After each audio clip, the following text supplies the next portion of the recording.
School में आजकल admission चल रहे हैं और 1 साल मुझे हो गया लगभग स्कूल चलाते हैं। मैंने कई चीज़ें नोट की है गार्जियन की, कई समस्याओं को है।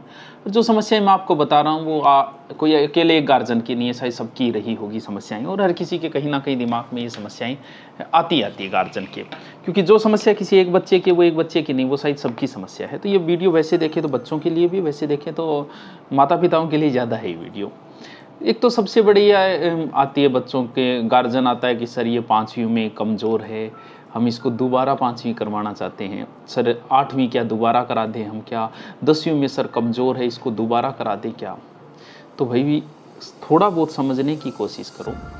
आपका बच्चा अगर 5वीं क्लास में है और आपके बच्चे को किताब पढ़नी आ रही है और इंग्लिश पढ़नी आ रही है, तो वो बच्चा कमज़ोर नहीं है। उस बच्चे को दोबारा उसी क्लास में मत धकेलो, क्योंकि इससे बच्चा डिप्रेशन में जाएगा, वही चीज़ें दोबारा पढ़ेगा, उसके साथ ही आगे वाली क्लास में चले गए। क्या फ़र्क पड़ जाएगा? किसी बच्चे के 10वीं में 40% आ गए, किसी के 95 में आ गए, कोई फ़र्क नहीं पड़ेगा। क्यों नहीं पड़ेगा? बस पढ़ना आना चाहिए उसको, इंग्लिश आनी चाहिए पढ़नी, हिंदी पढ़नी आनी चाहिए। 5वीं 8वीं 9वीं 10वीं का मैटर आगे कहीं काम नहीं आना है। अभी जिसके 10वीं में 99% बने उस बच्चे को ले आओ और उसको राजस्थान पुलिस का पेपर दिलवा दो, मैं कहता हूँ वो पेपर पास नहीं कर पाएगा, क्योंकि यहाँ तक सिर्फ पढ़ना आना चाहिए। जिस दिन वो मैं खुद बता रहा हूँ, मेरी बीए करते ही मैं पीटीटी का पेपर देने गया, मुझे आज भी याद है, मुझे आज भी हंसी आती है उस चीज़ को। तो पहला प्रश्न था हिंदी में कि स्वर कितने होते, मैंने गिन के 13 करके आया था।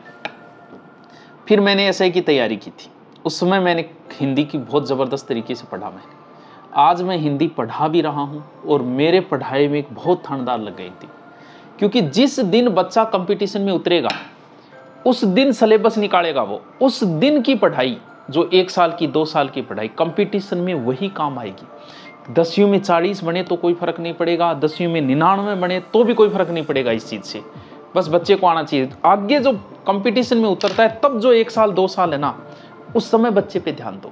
जब भी कोई आईएएस बनता है, आरएस बनता है, डॉक्टर बनता है, आप खुद देखो, जब भी वो बनेगा वो ये कहेगा मेरा सिलेक्शन इस कोचिंग में पढ़ने के कारण हो, इस गुरुजी से पढ़ने के कारण। क्या कभी सुना है आपने कि मैं स्कूल में पढ़ा इसलिए आईएएस बना, मैं स्कूल में पढ़ा इसलिए आरएस बना? कोई फर्क नहीं पड़ता, याद ही नहीं रहता।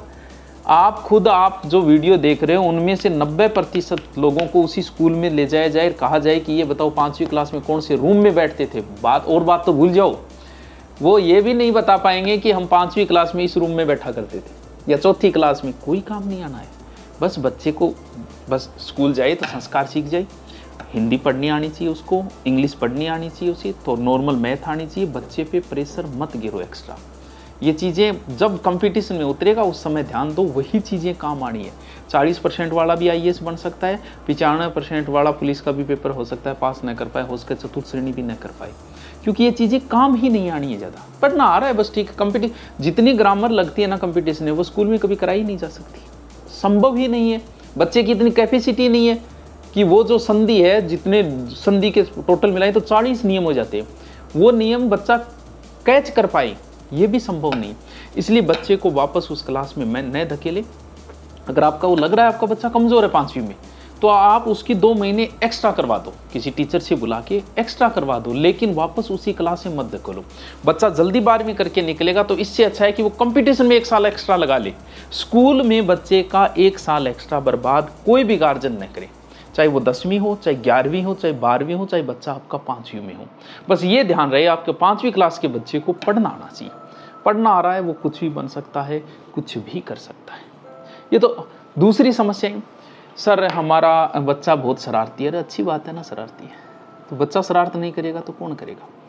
आपका बच्चा अगर बहुत पढ़ रहा है, खेल नहीं रहा है, कुछ नहीं कर रहा है, तो सावधान हो जाना।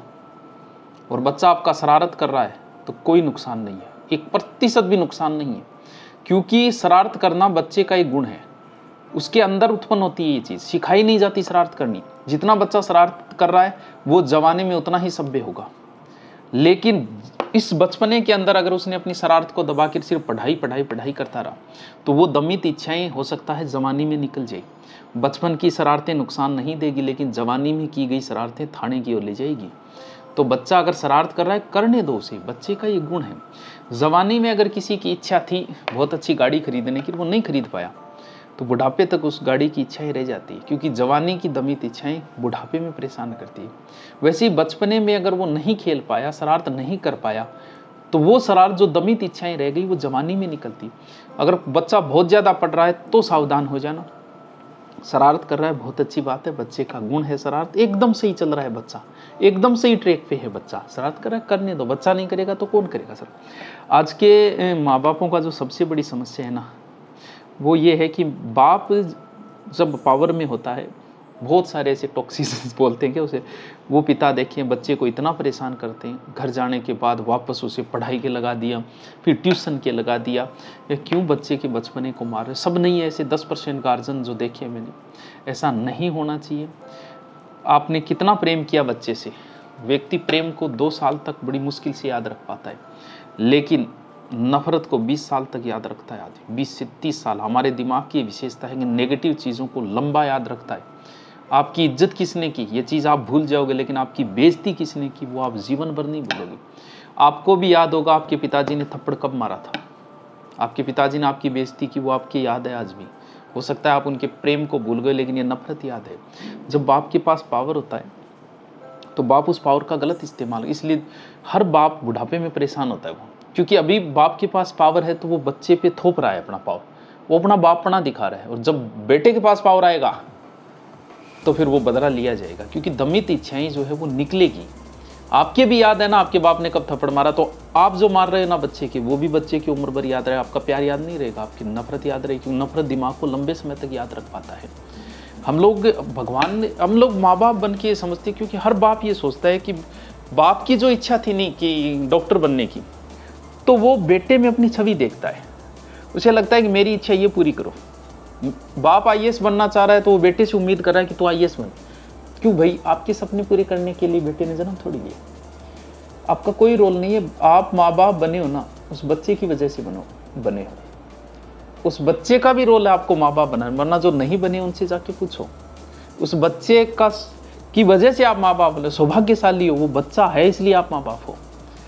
तो बच्चे पे इस प्रकार, क्योंकि जैसे हमारे पास बच्चे कोचिंग करके जाते हैं और मेरे पास पढ़ के वो नौकरी लगे, तो मैं इस बात का दावा नहीं कर सकता कि भाई तू नौकरी लगाए तनख्वाह मेरे को दे, नहीं, मैं माध्यम हूँ। उस बच्चे को नौकरी तक पहुँचाने सिर्फ मैं माध्यम हूँ। भगवान को बच्चा यहाँ भेजना था तो वो आप माध्यम हो, माँ बाप उस बच्चे को भेजने का एक माध्यम है, इसमें आपका कोई बड़ा रोल नहीं है।